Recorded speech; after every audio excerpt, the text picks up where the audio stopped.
በኢትዮጵያ ከሚገኙ ጥንታዊ ገዳማት መካከል አሁን የምንገኝበት የሐይቅ እስጢፋኖስ ገዳም አንዱ ነው።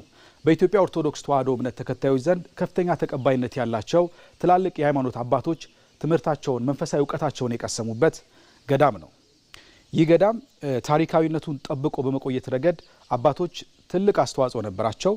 ያንን የሚያሳይም ትልቅ ሙዚየም በዚህ ገዳም ውስጥ ይገኛል። ዛሬ ደግሞ ምክትል ጠቅላይ ሚኒስትር ተመስገን ጥሩነህን ጨምሮ ከፍተኛ የመንግስት የስራ ኃላፊዎች በዚህ ገዳም ተገኝተው ጉብኝት አድርገዋል። በጉብኝታቸውም የገዳሙን ታሪካዊነት ተነግሯቸዋል። ከዛም ባለፈ ደግሞ በሙዚየም ውስጥ የሚገኙ በተለይ ይህ ገዳም ጠብቆ ያቆያቸው የኢትዮጵያ ታሪኮችን ሌሎች ቦታዎች ላይ ሊገኙ የማይችሉ ትላልቅ ቅርሶችን ጭምር መመልከት የቻሉበት ነው።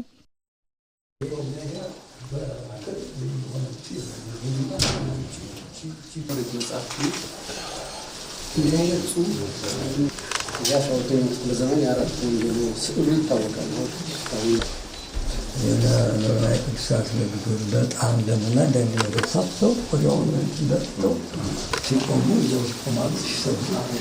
ይህ ገዳም ለሌሎች አብነት መሆን የሚችል ትላልቅ ስራዎችን እየሰራ ነው። ከዛ ውስጥ እንደ ሀገር የተጀመረው በምግብ ራስን የመቻል ሂደትን የሚደግፍ ትልቅ ስራ አለ። ለዚህም ደግሞ ማሳያ መሆን የሚችለው በዚህ ገዳም ውስጥ የተለያዩ የግብርና ስራዎች ይሰራሉ።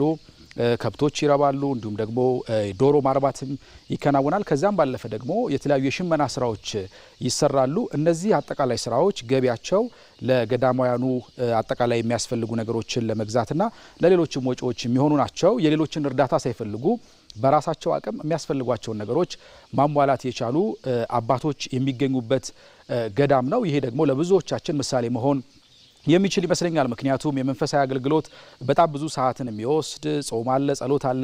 ከዛ ባለፈ እነዚህን ስራዎች የሚሰሩ አባቶች ያሉበት ገዳም ነው። አንዳንዶቹ ደግሞ ከዚህ ገዳም ባለፈ የአካባቢውን ሰዎች መጥቀም የቻሉ ጭምር ናቸው።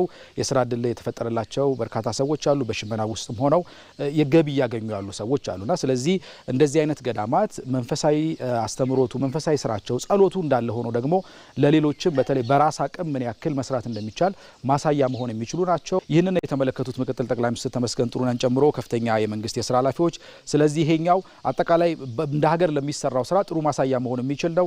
ከመንፈሳዊ ህይወታቸው ጎን ለጎን ደግሞ እንደዚህ አይነት ስራዎችን መስራታቸው የሚያስደንቅ ነው።